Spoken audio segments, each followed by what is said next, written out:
welcome back to Nick Lenz's Comic Corner Classics / Non-Classic, episode number 599 and Doubleshot 503. I got two DC trades. First up, it is JSA Classified Honor Among Thieves. Yes, it's collect issues 5 through 9 of the JSA Classified series. Now, those of you curious, what was this series? Now, people had heard of the JSA title, which was started by James Robinson, and then Jeff Johns took over for most of the title's run, and with a couple of different writers after that, before Jeff Johns took it back when it was relaunched as Justice Society America Volume 3. This essentially was a spin-off title of the book, basically with the exception of these two arcs, mostly just standalone story arcs that basically function. It was a spotlight book that focused on various members of the JSA who pretty much none of them had an ongoing series, so why not give them their own solo stories in here? Now there are two different stories here. The Honor Among Thieves story, which features the return of the Injustice Society of America. Now, those of you curious, who the heck are these guys? Well, they are technically the first ever supervillain group ever in comic books, publication-wise. Marvel kind of already had one with the Axis, I think it's like the Axis Evil, though that was a retcon group created back in the 1970s in the Invaders title. This is a new lineup consisted of Solomon Grundy, Ragdoll, the Second Icicle, Artemis. No, it's not the Artemis from Young Justice cartoon. This is definitely the daughter of Sports Mask, like in the cartoon, but she's a villain, not a hero. Though in the Young Justice TV show, her sister is Cheshire for some reason. The Gentleman Ghost and DC villain the Wizard. No, not Marvel's Wizard character. This is a completely unrelated character, and only was created about 20 years before the debut of Marvel's character, the Wizard, which is now Marvel's version of the character known as the Wizard. He was a tech wizard. This guy was an actual wizard. Yep. And what was the whole purpose of the JSA? Not JSA, this group? Well, their goal was to free Johnny Sorrow from this astral plane human prison. This was mentioned in the previous story arc of JSA. That was essentially put the first arc. And also, there's this one, I think it was this one couple pages, where they actually show Icicle and Artemis, who actually are a couple at this point. Basically, you have Icicle putting his pants on after him and Artemis had sex. Not kidding about that. As a matter of fact, he actually does tell her that he really does love her, and they kind of stay together even afterwards. And that takes up the first 3 issues of this thing. The last 2 issues is Catman and Jay Garrick Flash beating the crap out of each other because the demon wants to basically...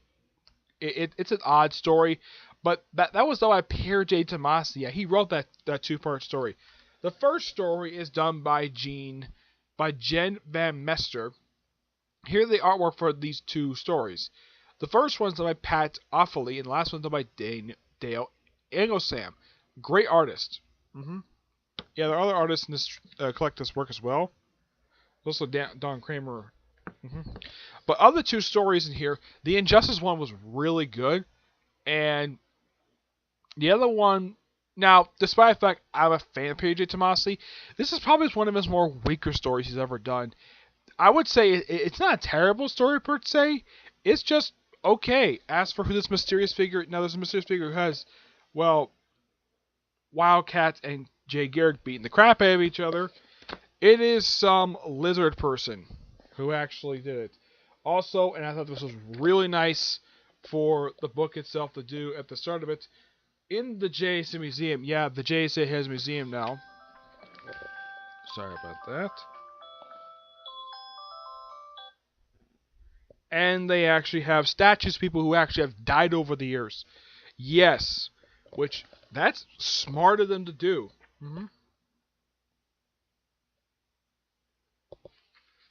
Let's see.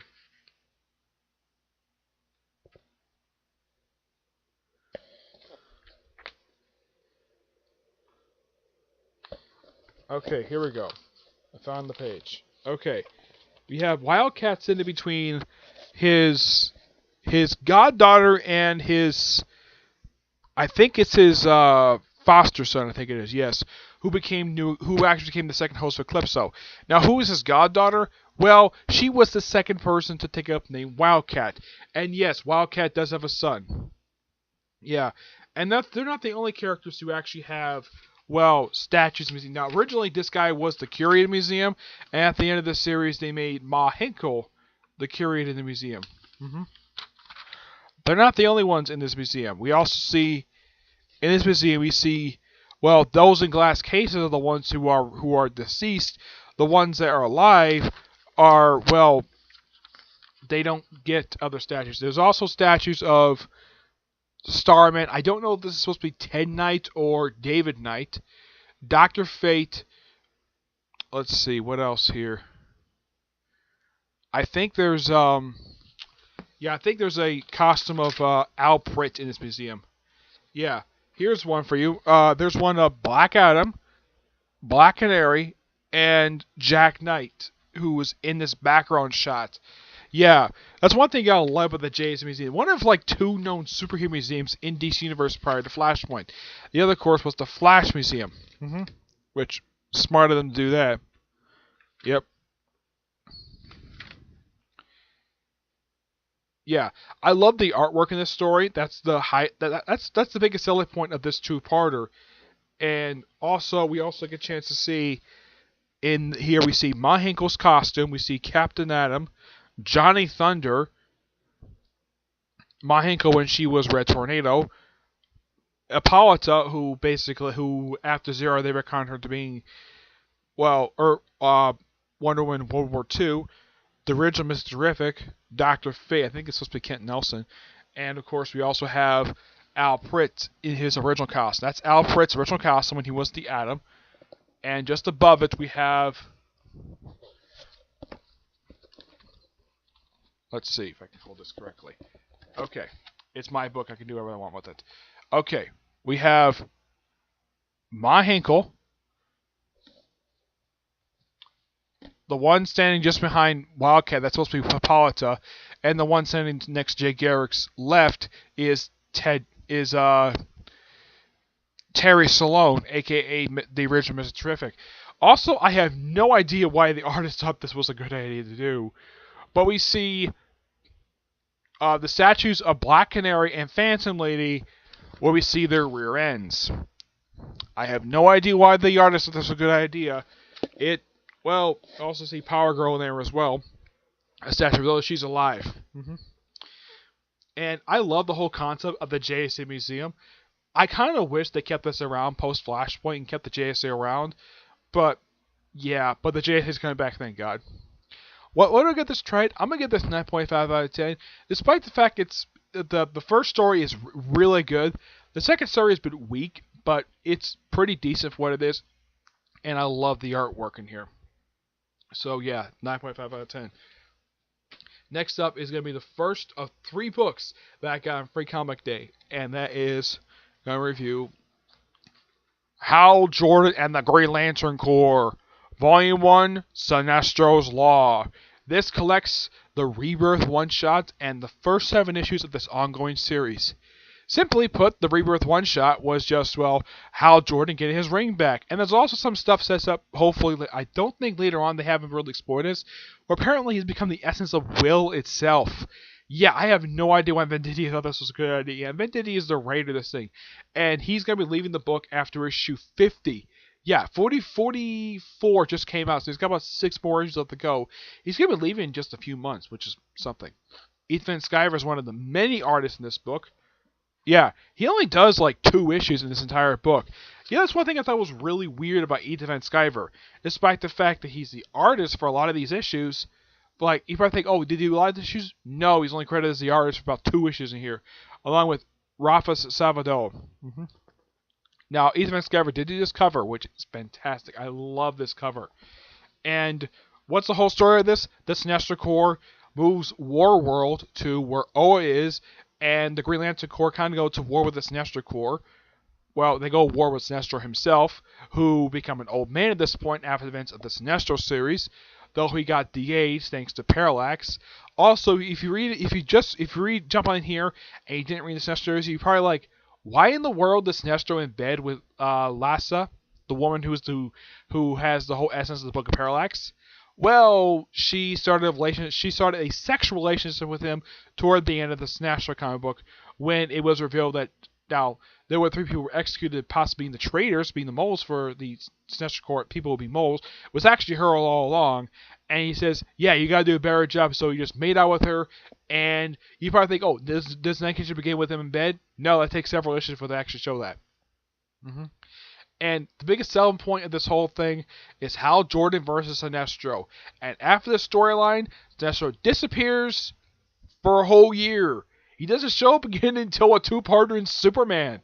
Yeah, and it was not even done by Pierre. It was not even done by Pierre J. Tomasi, who was the writer of Superman at that point. Yeah, it was done by Kate Perkins. I would have thought maybe Colin Bunn would have done a 2-parter, but no, it was Kate Perkins, who was also at that point the writer of Superwoman, which was bizarre. Yeah, the Sinestro himself has not come back yet, though starting with at the end of this storyline up until I think there was a storyline involving time travel. It's like several storylines after this one. I don't remember exactly. I think it was around 25, 30-ish when they started this whole thing where there was an alliance started between the Sinestro Corps and the Green Lantern Corps. And this lasted up until the whole thing of, well, they revealed this one villain was actually the son of Kyle Rayner and Sinestro's daughter. Yeah, she was named the leader of the Sinestro Corps, but here's the thing: she was named the leader of it at the end of the Sinestro Corps at the end of the Sinestro comic book, which is a really good comic book. They got axed after only 22 issues. Not kidding about that. Actually, it was 23 issues and had 1 issue published, which had the awesome story of, well, it kind of explains how Sinestro Corps got the War World. If you didn't read the Sinestro series, you probably have no idea how in the world they got War World. And they also mentioned War World in the pages of Action Comics, like how would Mongo get it back? Because yeah, you have to read a Sinestro comic to you have to read several comic books to understand what the heck is going on here. Like if you didn't read the Venditti run, you probably have no idea like why in the world would Hal Jordan take Corolla's gauntlet. He had to read several comic books. You have to read Venditti's run. You have to read Green Lantern, Lost Army, and Green Lantern Oblivion. You have to read this Sinestro comic book. Yeah, this is basically a follow-up on 4 different comic books. So you have to read 4 comic series to understand what the heck is going on here. Like, okay, why did the Sinestro Corps, where did the Green Lantern Corps go? Like, if you stop reading once Jeff Johns left, you probably and you have this rebirth thing, like, okay, Venditti, okay, we kind of heard about Venditti, we heard mixed reaction about his run, and you read this, like, wow, this is just so good. And you're probably thinking, no, okay, yeah, they'll probably be, if you didn't read these books, okay, if you read the other books, you probably ask these questions, 1. When does Sinestro's daughter become the leader of the Sinestro Corps? 2. When does Sinestro Corps get War World? Number 3. Why is Hal Jordan give Critty a new ring for, even though he was fine at the end of Jeff Johns' run?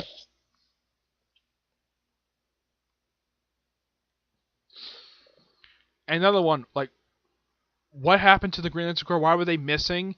Yeah, you have to read about several trades to understand. There are several prerequisites you have to read in order to read this particular thing. So pretty much you have to read the entirety of Venditti's run for Green Lantern Volume 5. The Green Lantern, like I said before, we have to read at least 32 issues of Green Lantern, the entire Sinestro comic book, and the 2 Green Lantern Corps miniseries that came after the Green Lantern Corps ongoing series ended after issue 40. Yeah, you have to read 2 miniseries.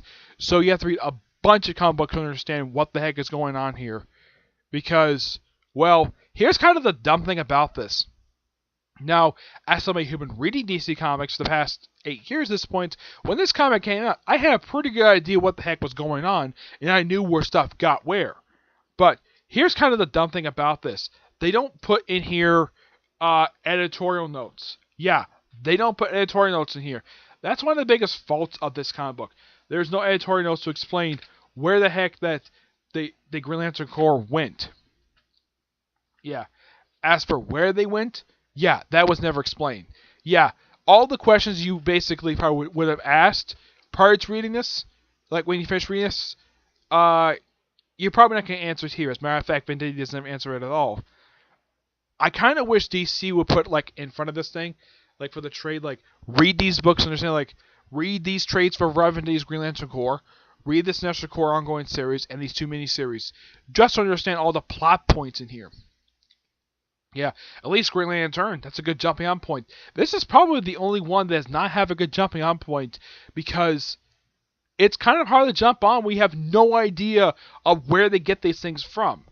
Yeah, that's the biggest flaw about this. You have to basically do a lot of reading to understand everything that happens in here. Like, a lot of the stuff, like, also, and this is something the book never explained. Okay, when Sinestro was seeing his ongoing series, his hair was complete black. There's no white in his hair. And then for some reason, his hair is white, and now he's got a white streak in his hair. Yep. But the story in here is awesome. I give this book a 9.5 out of 10. It's really, really good. I highly recommend. Also, Guy Gardner gets a chance to shine in here when Sinestro finds out about capturing Green Lantern, and Guy Gardner's like, "You idiot! Why'd you capture him for? He's a buffoon. I want Hal Jordan." Yeah, my guess is the reason why the Venditti wrote that, because Jeff Johns is a big fanboy of Hal Jordan, despite the crap he went through in the 90s. With him becoming Parallax and murdering the Green Lantern Corps and killing all the Guardians. Speaking of the Guardians, Ganthet shows up in here for like 2 pages. I'm not kidding about that, he does. Yeah. Also, there's this joke about, well, when Sinestro takes off Guy Gardner's ring, and what's under his suit? Absolutely nothing. Yeah. Apparently, Guy Gardner, while wearing the Green Lantern suit, even though he's wearing his energy suit, under it he's butt naked. It's just so hilarious. I love the comedy in here, which is so good. That's one thing I praise about Venditti's run, is the comedy and the good action. It's just the problem is you gotta read a lot of stuff to understand what's going on here. Alright? Oh yeah, John Stewart does a little bit. He doesn't really do that much. Kyle Rainier's in there, but he does nothing.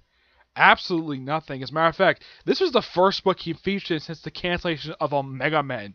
Yeah, they canceled the Omega Men comic book, and this is the first comic he's appeared in since that comic ended. I think it was back in... I'm trying to think. I think it was like 2016. Yeah, I think it was like 2016. Yeah, he of course, this book did start in 2016, but if you're curious about that, you have to read New Guardians. You pretty much have to read it from, I think it was probably just after Godhead. You have to read the stuff that came after Godhead to understand why in the world he's a White Lantern now. Yeah, that's basically how you have to understand that, though. He's no longer White Lantern because he's back with Green Lantern again. Yeah, that's the most recent stuff, okay? So, that's it for this episode. Stay tuned for the next episode, which is going to be the 600th episode of my entire series. Yep, 600 episodes. I'm going to do this right after I upload this video, right? But until you see you in my next video, bye.